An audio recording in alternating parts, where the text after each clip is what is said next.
Today, in Section D of Part 1 of Vigyan Bhairav Grant, we will discuss in detail the Shiva-Shakti dialogue and shlokas for the contemplation of the prana, vital air flowing in the body's anterocycles.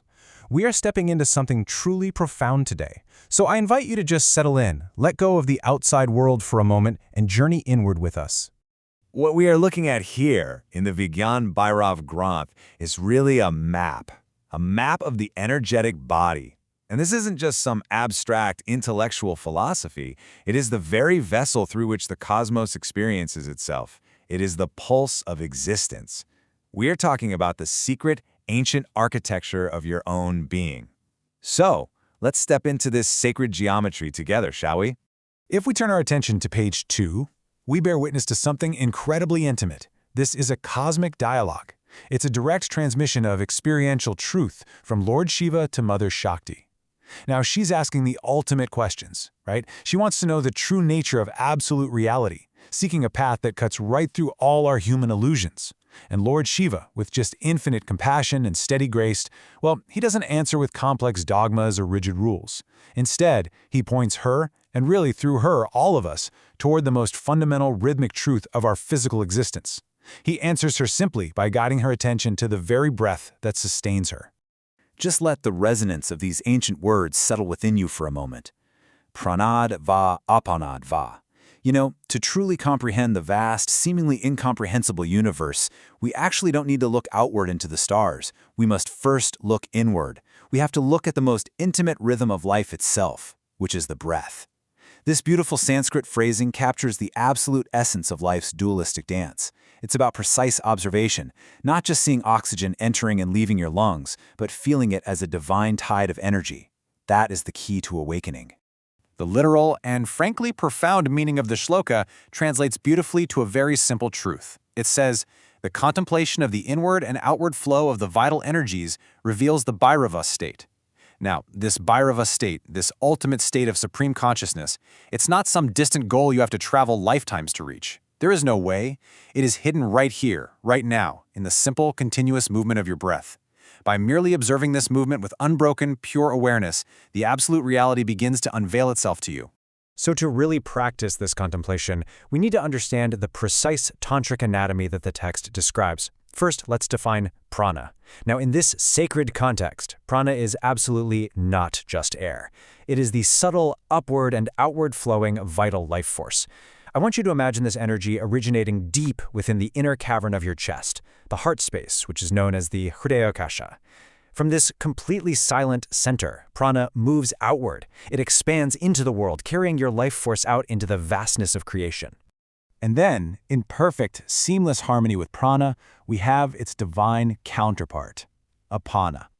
Apana is the complementary force. It's the energy that moves downward and inward.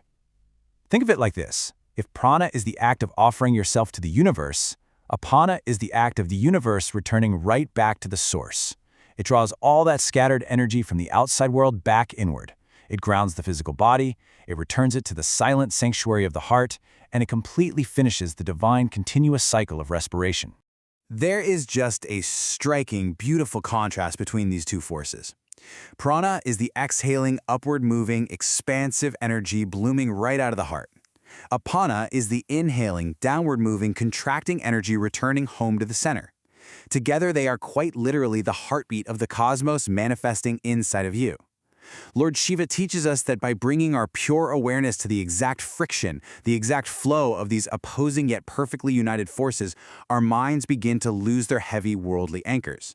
They just naturally merge into a higher, deeper state of stillness. When we look at page 19 of the Granth, it describes an exact anatomical journey that we really need to visualize. See, the breath doesn't just wander aimlessly. It travels a highly specific pathway. It moves between the vast inner space of the heart, the Hridayakasha, and the outer space just beyond the physical body. To actually master this contemplation, the practitioner has to follow the vital air with their mind's eye. You're tracking its exact trajectory from the exact moment it leaves the heart to the absolute edge of its external reach, and then all the way back again. And this actually brings us to a deeply hidden, fascinating tantric secret, the Dvadashanta. Dvadashanta translates to the space exactly 12 fingers distance outside the tip of your nose. Now, this isn't just some random measurement they came up with. It is the precise, mystical boundary line in space, where the outgoing, expanding force of prana finally exhausts itself and completely dissolves. And right in that very same microscopic point in space, the incoming, contracting force of apana is miraculously born. It is literally the threshold between your internal universe and the external cosmos. Now, moving our attention over to page 20, we encounter the phenomenon of kumbhaka. But listen closely, because Lord Shiva does not describe this as a forced, strenuous holding of the breath. That's a huge misunderstanding in a lot of modern practices. Here, kumbhaka is the spontaneous, perfectly silent suspension that occurs entirely naturally at the exact end of an inhalation and an exhalation. It's that fleeting split second of complete stillness when the breath has completely stopped, but the next breath hasn't quite begun yet. In that purely natural pause, the mind's endless, noisy chatter ceases entirely. Let's take a look at the multidimensional depth of this practice across 5 very profound perspectives. Spiritually, it represents the inner divinity. Religiously, it acts as an expression of agamic devotion. Tantrically, it's the absolute union of masculine and feminine energies. Philosophically, it embodies ultimate non-duality. And practically, well, it is the most direct tool we have for achieving total mental stillness. Just take a moment to observe how seamlessly all these different perspectives intertwine in this one single, elegant practice. To really deepen our understanding of these layers, spiritually, observing this flow reveals the pure soul completely unattached to the body's movements. Religiously, it becomes an act of pure, silent devotion to the divine rhythm. Tantrically, the union of prana and apana within our own cycles is the literal internal merging of Shiva, which is pure consciousness, and Shakti, the divine energy. Philosophically, when we fixate on that tiny gap between breaths, the dualistic, dividing mind simply dissolves right into the void. And practically, it grants us total mental stillness. We realize there's no in and out, there's no self and other. There is only continuous, unbroken presence. Moving forward to Shloka 68 on page 56, Lord Shiva really elaborates on this mechanism. He explains how fixing the mind on the precise bodily centers where these vital airs merge acts as a direct, open gateway to higher consciousness. See, it's not enough to just breathe. One must anchor their scattered intellect upon the very points of origin and dissolution, meaning the heart center and the Dwadashanta. When your mind is tied securely to these turning points, the ordinary flow of time itself seems to stop, and this profound, expansive spatial emptiness opens up right before you. And what exactly happens when the mind enters this emptiness? It awakens the Shantanama Shakti. This is the energy of absolute, infinite, and supernatural peace. We aren't talking about the temporary peace of a quiet room or a relaxing afternoon. This is the fundamental, bedrock tranquility that underlines the entire cosmos. Shantanama Shakti arises entirely on its own, completely unforced, the very moment your mind completely and utterly merges into those silent, empty gaps between your breaths. In this specific state of contemplation, we learn a truly radical truth. The ultimate mantra for attaining this peace is actually not a spoken word at all. It's not a chant vibrated by your vocal cords. The true mantra of the Vigyan Bhairav is the silent, unbroken awareness of the breath's dissolution in the heart and its dissolution in the Dwadashinta. It is a mantra of pure observation.